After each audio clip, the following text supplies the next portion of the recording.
Compounds with functional group containing nitrogen, जिसमें हम लोग बेंजीन डाइसोनियम क्लोराइड और जो आपका साइनाइड आइसोसाइनाइड है उसको हम कंप्लीट कर चुके हैं। इवन पिछले लेक्चर में हमने जो है वो एमाइंस की प्रिपरेशंस भी जो है वो पढ़ दी थी। आज हम पढ़ेंगे केमिकल प्रॉपर्टीज ऑफ एमाइंस, लेकिन उससे पहले हम देखेंगे basic nature of amines.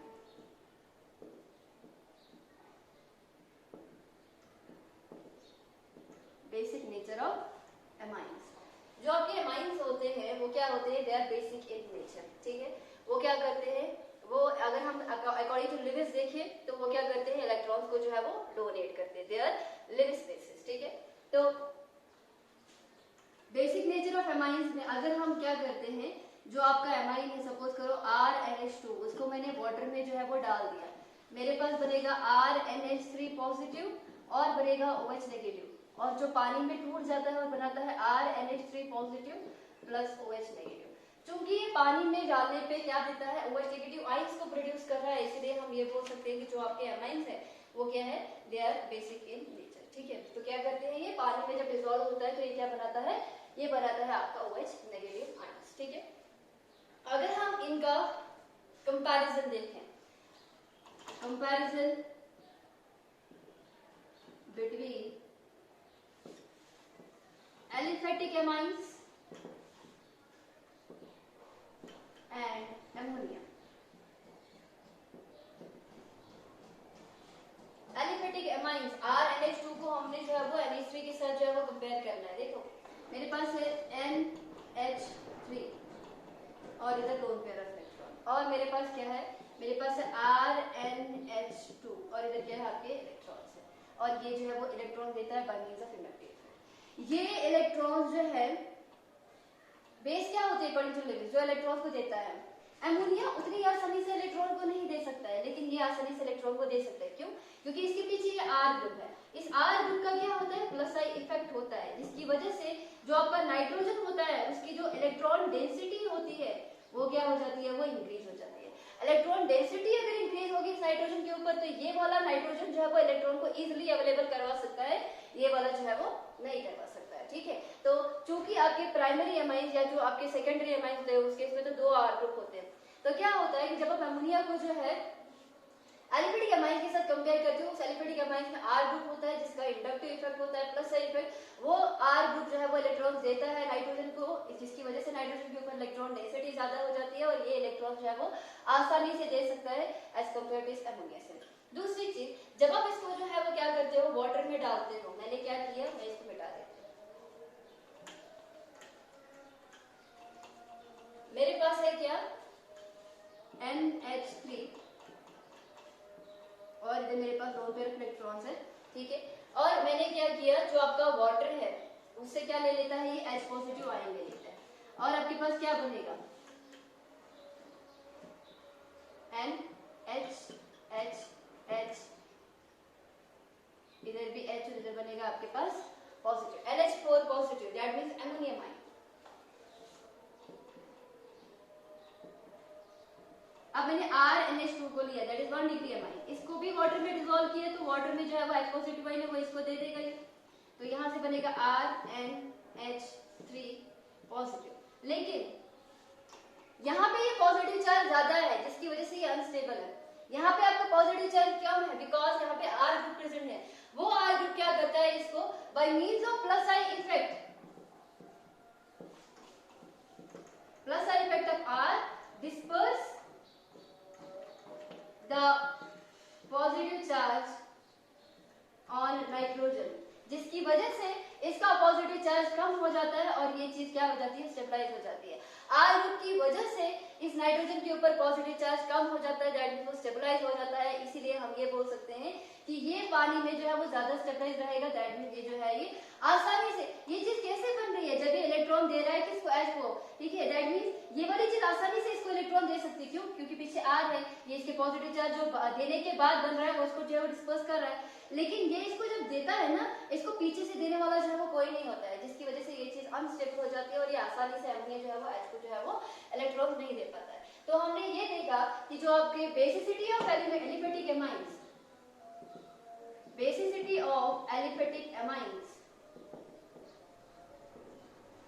Are more then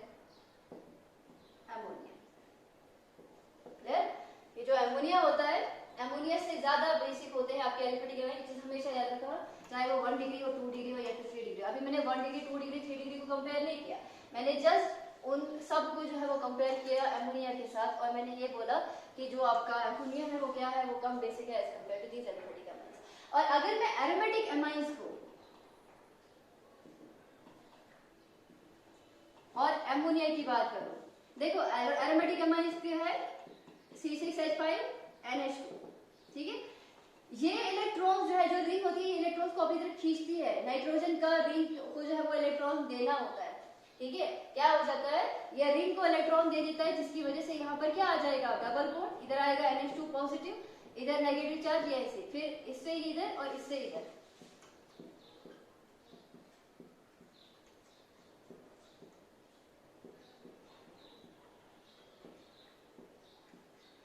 ये मैं आपको ऑलरेडी पढ़ा चुकी हूँ। देखो इसमें इसका इन चीजों का जो है वो मतलब नहीं है, मैं खाली ये बता रही हूँ कि रिंग जो है नाइट्रोजन से इलेक्ट्रॉन ले रही है। बेस क्या होता है, जो इलेक्ट्रॉन देता है। एमाइंस जो है वो बेसिक है due to the presence of lone pair electron of nitrogen. वो जितना इजीली अवेलेबल होंगे इलेक्ट्रॉन्स, ठीक है, नाइट्रोजन के ऊपर, वो उतना ज्यादा बेसिक होगा। अब चूंकि ये जो रिंग है ये इलेक्ट्रॉन ले रही है नाइट्रोजन से, इसका मतलब इस नाइट्रोजन के ऊपर इलेक्ट्रॉन की डेंसिटी कम हो रही है, तो क्या ये आसानी से इलेक्ट्रॉन देगा, नहीं देगा। तो एमोनिया के केस में, NH3 के केस में ऐसा कोई भी जो है वो ग्रुप नहीं होता है जो इससे इलेक्ट्रॉन लेगा। हाँ, देने वाला कोई नहीं, लेकिन लेने वाला भी कोई नहीं, लेकिन इस केस में जो है वो लेने वाला है। तो हम ये बोलेंगे कि जो आपके एरोमेटिक एमाइंस होते हैं are less basic than ammonia. Ammonia जो होता है वो क्या होता है, वो ज्यादा बेसिक होता है as compare to aromatic amines, because aromatic amines के केस में क्या होता है, ये एरोमेटिक ग्रुप होता है जो इलेक्ट्रॉन को अपनी तरफ खींचता है, जिसकी वजह से नाइट्रोजन के ऊपर जो है वो इलेक्ट्रॉन डेंसिटी कम हो जाती है, और इलेक्ट्रॉन जो नाइट्रोजन के ऊपर होते हैं वो दे नहीं पाता है, डोनेट नहीं कर पाता है, ठीक है। तो एलिफेटिक एमाइंस जो होते हैं वो अमोनिया से ज्यादा बेसिक होते हैं, फिर एरोमेटिक एमाइंस जो होते हैं वो अमोनिया से जो है वो कम बेसिक होते हैं। अब हम कंपैरिजन करेंगे किस किस के बीच में, comparison of basic strength of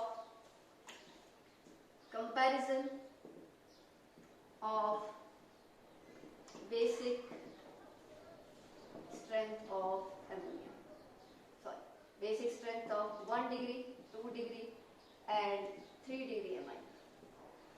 मेरे पास 3 तरह की अमाइन जो है वो प्रेजेंट है, ठीक है, 1 डिग्री है, 2 डिग्री है और 3 डिग्री अमाइन है। इनमें से सबसे ज्यादा बेसिक कौन होगा, ये तो पता चल गया कि ये सब जो है वो ज्यादा बेसिक है एज कंपेयर टू अमोनिया। अब इनमें भी कौन सा है, देखो मेरे पास है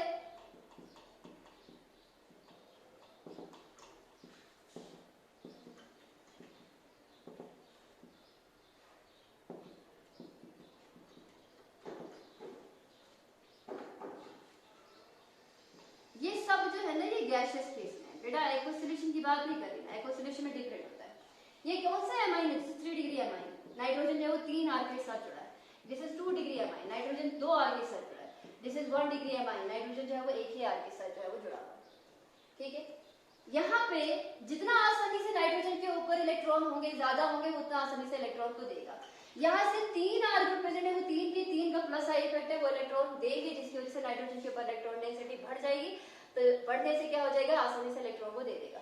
यहाँ पे 2 R ग्रुप है, इसका मतलब इस केस में भी समवट इलेक्ट्रॉन डेंसिटी जो है वो ज्यादा होगी, लेकिन इसके मुकाबले में थोड़ी सी कम होगी, और इस केस में आपका एक ही R ग्रुप प्रेजेंट है।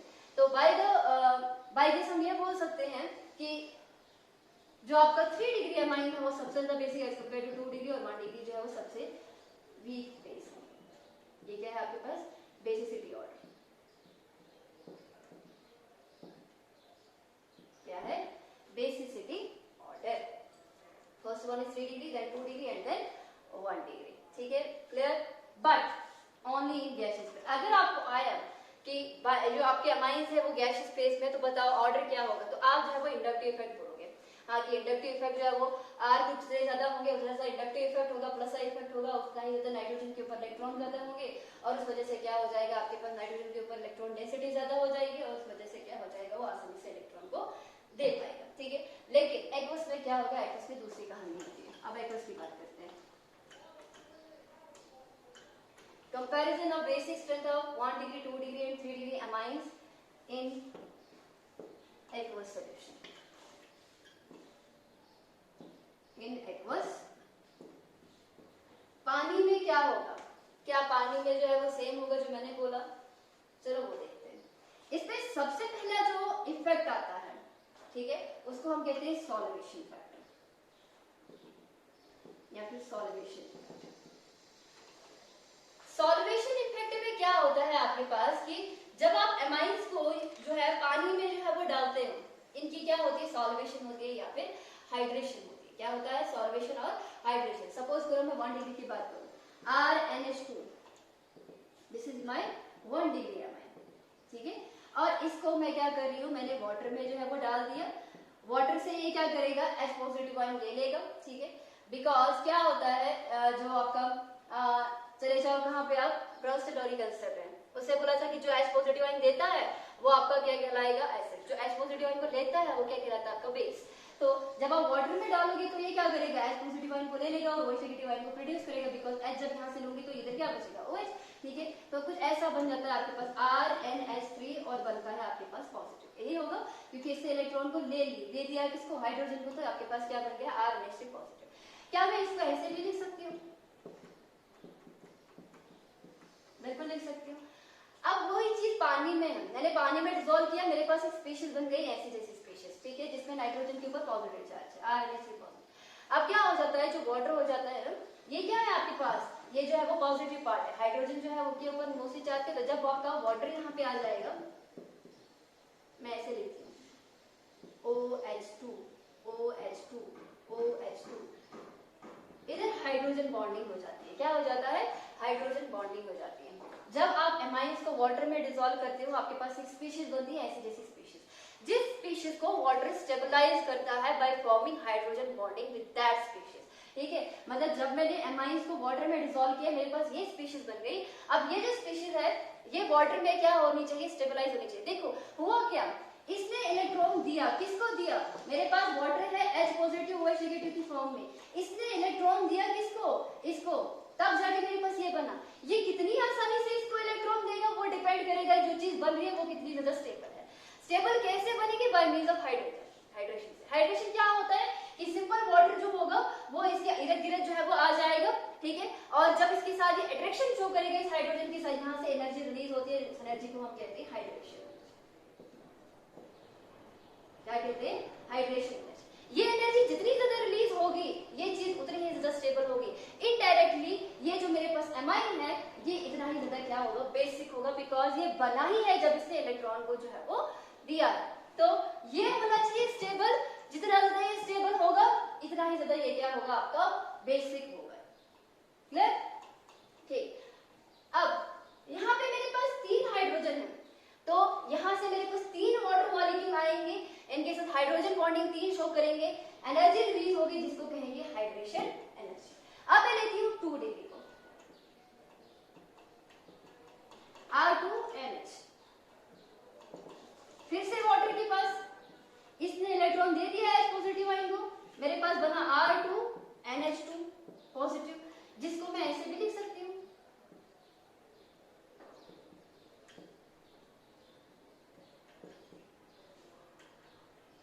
इसको मैं थोड़ा सा लाइन दे देती ताकि आपको डिमार्केट हो जाए कि ऊपर वाला नीचे वाले में फर्क है, ठीक है। R2NH2 इधर आएगा आपके पास पॉजिटिव, इधर भी आपका वाटर आएगा, इधर भी आपका जो है वो क्या आ जाएगा, वाटर आएगा, हाइड्रोजन बॉन्डिंग, ठीक है।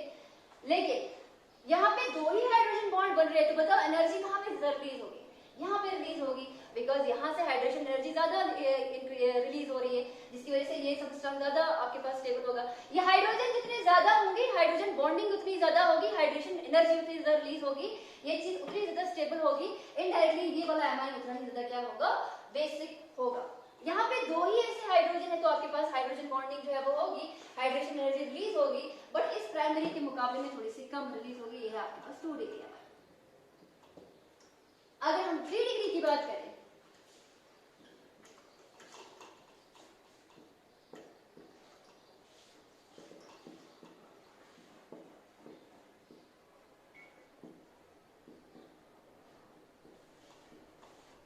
ठीक है, हाइड्रोजन ले लिया, अब इसको सिंपल वाटर के साथ बना दो। इस केस में जो है वो हाइड्रेशन एनर्जी सबसे कम जो है वो रिलीज होगी, मतलब on the basis of solvation factor सबसे पहले ज्यादा बेसिक कौन सा होगा, 1 degree, then 2 degree and then 3 degree ये क्या है आपके पास, बेसिसिटी का ऑर्डर। किसका ऑर्डर है, बेसिसिटी का, ठीक है, on the basis of solvation factor. और सॉल्वेशन फैक्टर कब आएगा, जब चीज जो है वो पानी में होगी। अगर पानी में नहीं है देन इंडक्टिव इफेक्ट को ले लो, ठीक है। दूसरा जो इंपॉर्टेंट फैक्टर होता है उसको हम क्या कहते हैं, स्टीरिक हिंड्रेंस कहते हैं। पहला आएगा सॉल्वेशन फैक्टर और सेकंड आएगा आपके पास क्या, स्टीरिक हिंड्रेंस।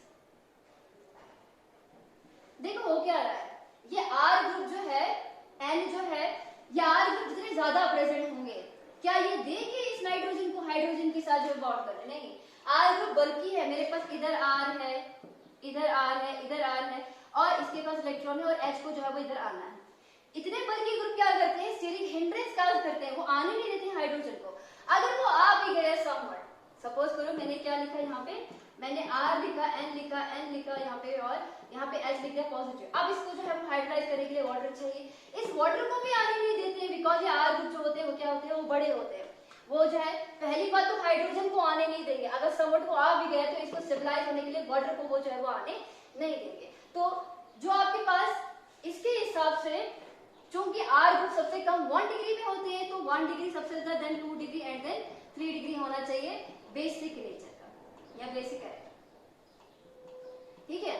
कौन से फैक्टर से, स्टीरिक हिंड्रेंस के फैक्टर से। और अगर मैं इंडक्टिव की बात करूं, थर्ड अगर मैं क्या करूं, इंडक्टिव इफेक्ट की बात करूं, तो इंडक्टिव में आपको पता है first 3 degree, then 2 degree and then 1 degree. Inductive का मतलब होता है कि आर ग्रुप जो है वो इलेक्ट्रॉन देगा, वो आर ग्रुप जितने ज्यादा होंगे, इस केस में 3 आर ग्रुप है, वो इलेक्ट्रॉन को देंगे नाइट्रोजन को, जिसकी वजह से क्या होगा, नाइट्रोजन के ऊपर इलेक्ट्रॉन डेंसिटी ज्यादा होगी, वो आसानी से इलेक्ट्रॉन को दे सकता है।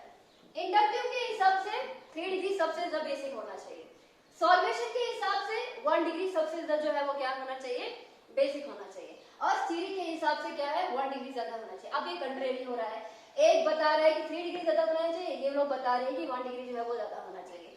तो इसमें क्या हो जाता है, जब सब कुछ जो है वो एक साथ लेके तीनों फैक्टर को एक साथ कंपेयर करते हैं, वहां पे ना 3 डिग्री जीतता है और ना ही जो है वो 1 डिग्री जीतता है, वहां पे जीतता है आपका 2 डिग्री है, ठीक है। पहले मैं मिथाइल अमाइन की बात करूंगी, फिर मैं जो है वो इथाइल अमाइन की बात करूंगी।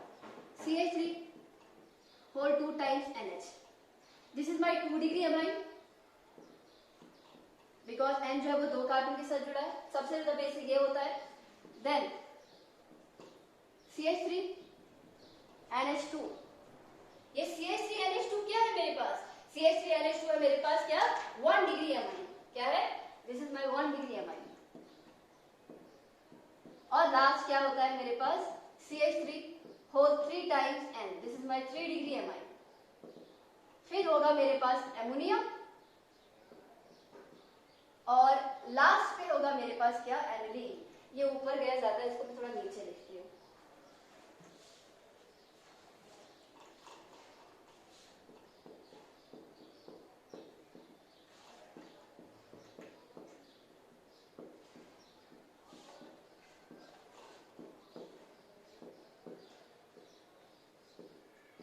एनिलीन का मतलब CH2, ठीक है, 3 degree, sorry 2 degree, 1 degree and 3 degree. Ethyl amine के केस में देखो, अगर R ग्रुप इथाइल होता है, बल्कि ग्रुप होता है, C2H5 2 डिग्री तो होगा ही होगा, बट इस केस में क्या आता है बाद में,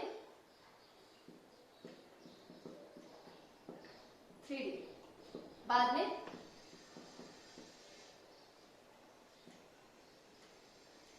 1 डिग्री, बाद में एमोनिया, लास्ट पे एनिलीन।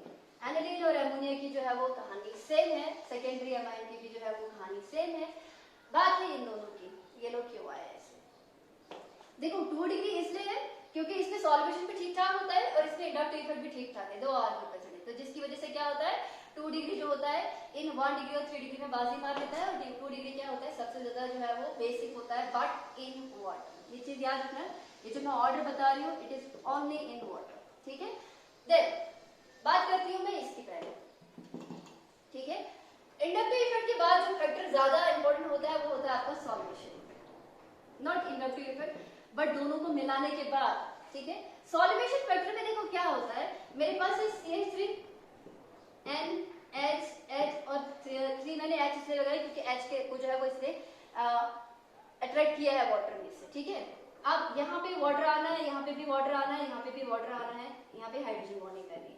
लेकिन अगर मैं यहाँ पे C2H5 हूँ ना, C2H5 group is a bulky group. R group जब छोटा होता है तो वो क्या करता है, वो सॉल्वेशन में जो है वो इतना ज्यादा जो है वो इफेक्ट नहीं डालता है, जिसकी वजह से क्या होता है कि जब R ग्रुप छोटा होता है तो वहां पे सॉल्वेशन जो है वो बहुत ज्यादा हो जाती है, हाइड्रेशन एनर्जी ज्यादा रिलीज हो जाती है, जिसकी वजह से क्या होता है आपके पास जब एनर्जी ज्यादा रिलीज होगी तो वो आपके पास ज्यादा स्टेबल हो जाएगा। क्योंकि आपका सॉल्वेशन के हिसाब से 1 डिग्री ज्यादा क्या होना चाहिए, बेसिक होना चाहिए। और ये जो आपके पास मिथाइल एमाइन है उसमें R ग्रुप छोटा है तो यहाँ पर क्या हो जाएगा, सॉल्वेशन इफेक्ट जो है वो ज्यादा इंपॉर्टेंट हो जाता है, और सॉल्वेशन इफेक्ट की वजह से जो है वो यहाँ पर क्या आ जाता है, 1 डिग्री जो है वो ज्यादा आ जाता है, मतलब आगे आ जाता है, उसकी बेसिटी ज्यादा आ जाती है। 3 डिग्री कम होता है, बिकॉज आप जानते हो कि सॉल्वेशन जो होता है 3 डिग्री में सबसे ज्यादा कम होता है। अब बात करते हैं इस केस में। देखो इस केस में क्या है, C2H5 is a bulky group, जिसकी वजह से क्या होता है, जब यहाँ पे C2H5 होगा ना, जब ये बल्की ग्रुप होता है तो ये नहीं आने देता है, ये हाइड्रेशन में जो है वो क्या करता है, स्टीरिक हिंड्रेंस लाता है, ठीक है, जिसकी वजह से वाटर यहाँ पर जो होते हैं वो क्या हो जाते हैं, वो आसानी से नहीं आ पाते। तो बल्की वाले ग्रुप में जो आपका सॉल्वेशन फैक्टर है वो ज्यादा इंपॉर्टेंट नहीं होता है। तो इंपॉर्टेंट क्या होता है बल्की वाले में, इंडक्टिव इफेक्ट। जब R ग्रुप छोटा होता है सॉल्वेशन इफेक्ट जो है वो ज्यादा काम करता है, तो सॉल्वेशन इफेक्ट के हिसाब से 1 डिग्री ज्यादा जो है वो क्या होना चाहिए, बेसिक होना चाहिए एज कम्पेयर टू 3 डिग्री, इसलिए ऐसा ऑर्डर है। लेकिन जब R ग्रुप ज्यादा होता है स्टीरिक हिंड्रेंस आ जाता है सॉल्वेशन में, जिसकी वजह से सॉल्वेशन फैक्टर ज्यादा काम नहीं करता है, तो उस केस में कौन सा काम करेगा, इंडक्टिव इफेक्ट काम करेगा। इंडक्टिव के हिसाब से सबसे ज्यादा बेसिक कौन होता है, अगर 3 डिग्री और 1 डिग्री की बात करें, 3 डिग्री होता है, इसलिए यहाँ पर जो ऑर्डर है आपके पास वो क्या है, वो 3 डिग्री ज्यादा है, बाद में आपका जो है वो 1 डिग्री आता है, ठीक है। तो ये था आपके पास basic nature of comparison of basicity of amines, जो मैंने अमोनिया के साथ भी आपको देख लिया। अगर आपको एलिफेटिक एमाइंस कोई पूछे तो एलिफेटिक एमाइंस क्या होते हैं, वो ज्यादा बेसिक होते हैं एज कम्पेयर टू अमोनिया, ठीक है। और अगर आप एरोमेटिक की बारे में कोई पूछे तो एरोमेटिक जो होते हैं वो कम बेसिक होते हैं एज कम्पेयर टू अमोनिया। और अगर आपको कोई पूछे कि गैसियस स्टेट में एमाइंस है तो 3 degree, 2 degree and then 1 degree. But अगर आपको वाटर में पूछा जाए तो मिथाइल के केस में क्या होता है, 2-1-3 ऑर्डर होता है, वैसे मिथाइल के केस में 2-3-1 होता है। वो कैसे होता है मैं आपको ऑलरेडी समझा चुकी हूँ। अब हम केमिकल रिएक्शंस की बात करेंगे।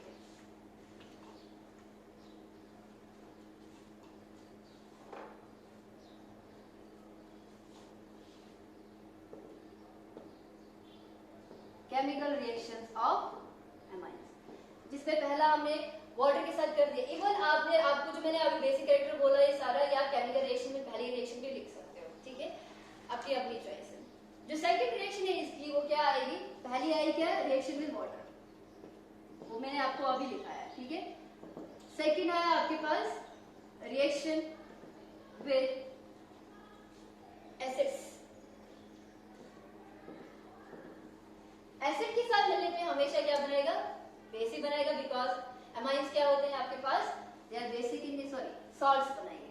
CH3NH2 ये आपका बेस है, प्लस करो HCl, ये नाइट्रोजन इलेक्ट्रॉन दे देते हैं H को, क्या बनेगा आपके पास CH3NH3 पॉजिटिव Cl नेगेटिव। ये आपके पास क्या बना, ये आपके पास सॉल्ट बना जिसका नाम है methyl ammonium chloride.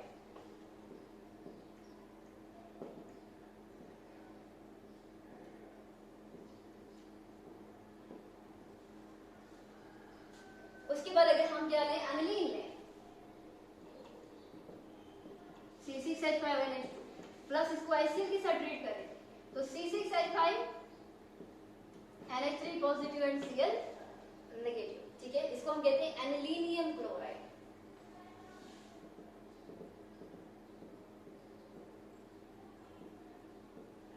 Anilinium chloride, ठीक है। तो एसिड के साथ रिएक्ट करने पे जो आपके अमाइंस होते हैं वो हमेशा क्या बनाते हैं, सॉल्ट्स बनाते हैं। थर्ड है आपके पास रिएक्शन विद मेटल आयंस, इससे हमेशा क्या बनते हैं आपके पास, कॉम्प्लेक्सेस बनते हैं, कोऑर्डिनेशन कॉम्प्लेक्सेस बनते हैं।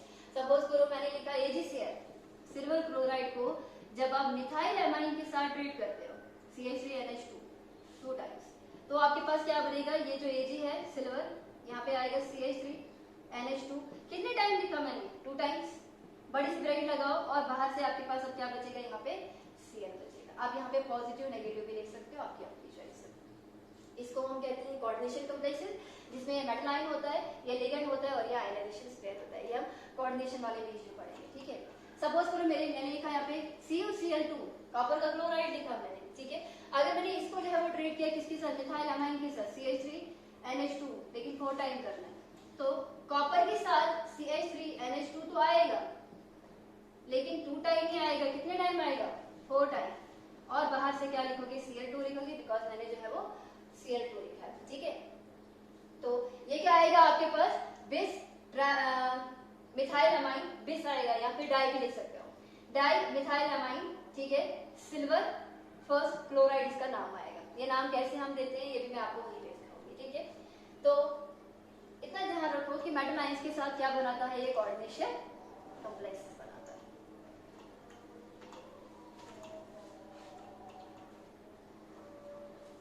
Now next is number 3 reaction is alkylation reaction.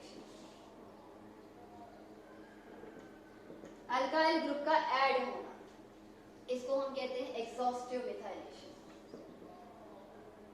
Exhaustive methylation क्या होता है, एग्जॉस्टिव मिथाइलेशन, जब हम मिथाइल आयोडाइड को जो है वो ऐड करते हैं किसमें, मिथाइल अमीन में, CH3NH2 में जो है वो हम क्या ऐड करेंगे, हम ऐड करेंगे इसमें CH3I। तो क्या होता है एल्काइलेशन में, सिंपल ये होता है, चलो इसकी बात भी पहले नहीं करते, पहले हम बात करते हैं इसकी, इसकी भी बात नहीं करते, मैं सिंपल पहले एल्काइलेशन की बात करती हूँ। मेरे पास है RNH2, मैंने इसको कोई भी जो है वो RH दे दिया, ये एक H इस X के साथ मिलके -HX, इसकी जगह पे R, मेरे पास बनेगा R2NH, सेकेंडरी अमाइन, ठीक है। सेकेंडरी अमाइन है, बिल्कुल है, नाइट्रोजन जो है वो 2 अल्काइल ग्रुप के साथ जुड़ा है।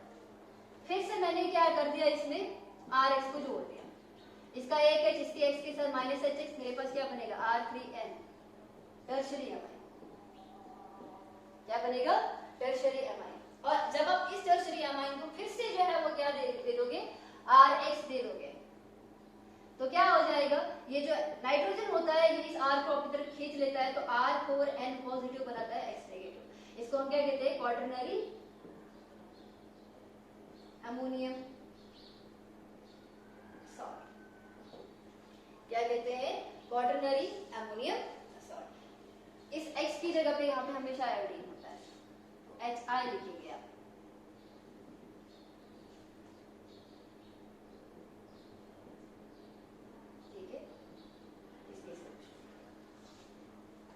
अब क्या होता है, अगर मैं यहाँ पर CH3 लगाऊं और NH2 लगाऊं, और जो R की जगह पे CH3 लगाऊं और I लगाऊं, तो क्या होगा, ये एक H इसके साथ मिलके -HI, और मेरे पास क्या बनेगा, CH3 होल 2 टाइम्स NH, ठीक है, डाइमिथाइल अमाइन,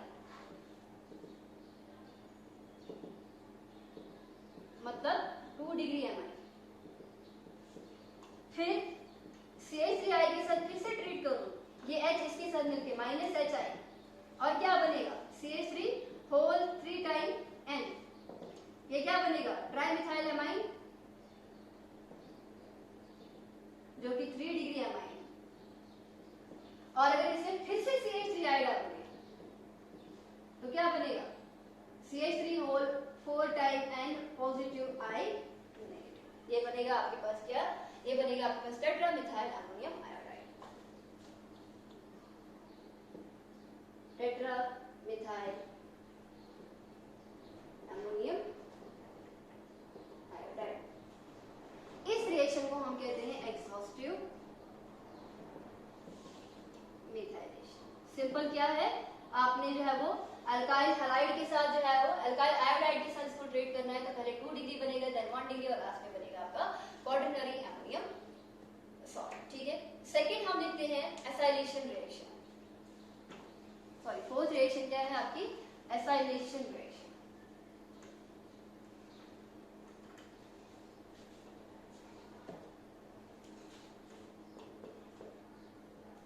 एसाइलेशन का मतलब क्या होता है, एडिशन ऑफ एसाइल, ठीक है। और ये कैसे होती है, रिएक्शन विद एसिड क्लोराइड और एसिड एनहाइड्राइड।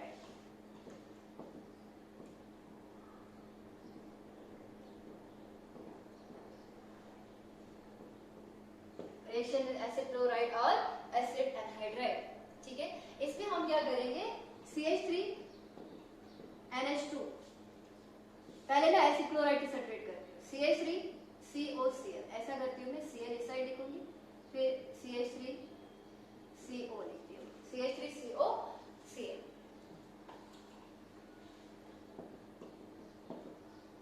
CH3 COCl ऐसे होगा, इसको मैं जो है वो ऐसे लिखती हूँ, ठीक है। H इसका और Cl इसका इससे निकल जाएगा और आपके पास क्या बनेगा, CH3 NH C double bond O CH3, ये आएगा आपके पास N मिथाइल एसिटामाइड, क्या बनेगा आपके पास N मिथाइल एसिटामाइड, N पे मिथाइल और इसको कहते हैं एसिटामाइड।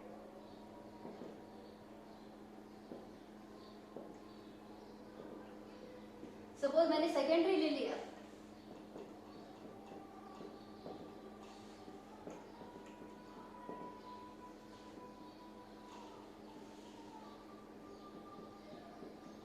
CH3 और 2 type N C double bond O CH, इसका नाम क्या आएगा NN dimethyl acetamide, NN dimethyl acetamide. और अगर मैंने एनिलीन लिया,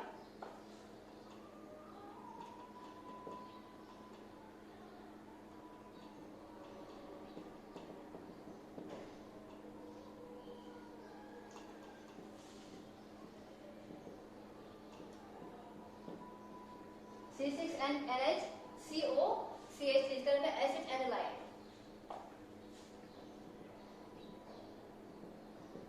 क्या बनेगा एसिड एनालाइड, ठीक है। Station is called acid anilide. और अगर आप फॉर एग्जांपल जो है एनहाइड्राइड के साथ जोड़ करोगे तो उस केस में क्या निकलता है आपके पास, वहां पे आपके पास एसिड निकलेगा CH3CO, यहाँ पे एसिड निकलेगा और उस केस पे जो है वो CH3COOH निकलता है, ठीक है। आज के दिन की लास्ट वाली रिएक्शन करेंगे, दैट इज बेंजोइलेशन।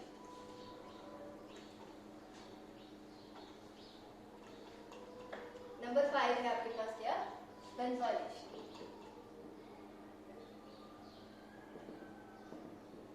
इस रिएक्शन को हम जो है वो शॉर्ट एंड कॉमन रिएक्शन भी कहते हैं।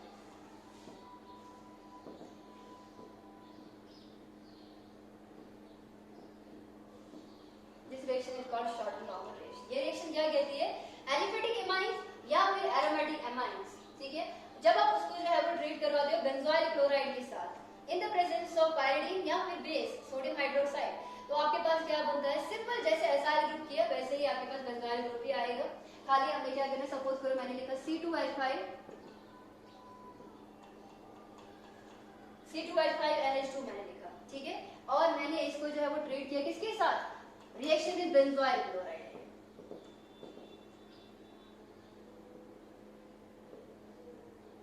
ठीक है।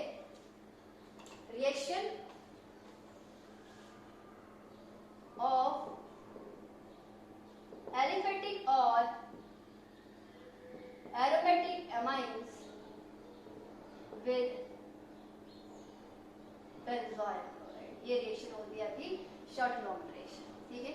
अभी बेंजोइल क्लोराइड क्या होता है, Cl C double bond O C6H5, R की जगह पे खाली C6H5, ठीक है।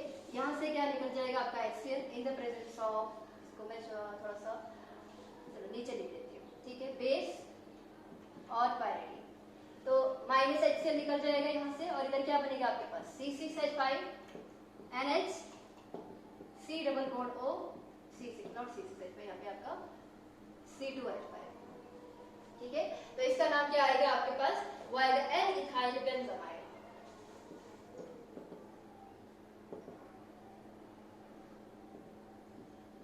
N ethyl benzamide. सपोज करो मैं एरोमेटिक ले रही हूँ क्योंकि मैंने एलिफेटिक और एरोमेटिक एमाइंस बोला है। अब मैं इसकी जगह पे C6H5 NH2 लेती हूँ और इसको भी मैं किसके साथ ट्रीट करूंगी, बेंजोइल क्लोराइड के साथ ट्रीट करूंगी, तो ऐसे निकल जाएगा यहाँ से भी NaOH या फिर पायरीडीन की प्रेजेंस में, ठीक है।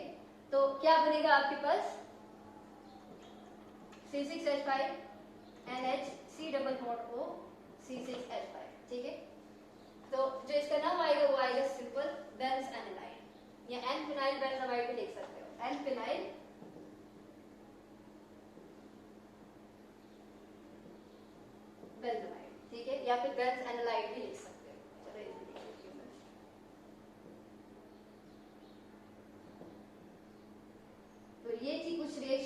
ये रिएक्शन कंप्लीट नहीं हुई है, इसमें बहुत सारी रिएक्शन अभी बाकी है। ठीक है, आज मैंने खाली आपको 5 रिएक्शन ही बोली, वाटर के साथ दिखाई, एसिड के साथ दिखाई, मेटल आयंस के साथ दिखाई। इसके अलावा एल्काइलेशन भी शो की, एसाइलेशन शो की और बेंजाइलेशन जो है वो मैंने शो किया आपको। ठीक है, एक्चुअली मेरे हिसाब से शायद 6 आई। ठीक है, बिकॉज मैंने जो है वाटर को भी जो है वो इंक्लूड कर दिया। 6 रिएक्शन मैंने आपको पढ़ाई और इसके अलावा जो है हमने आज बेसिक एडिट को देखा, बाकी की सारी रिएक्शन को हम जो है नेक्स्ट लेक्चर में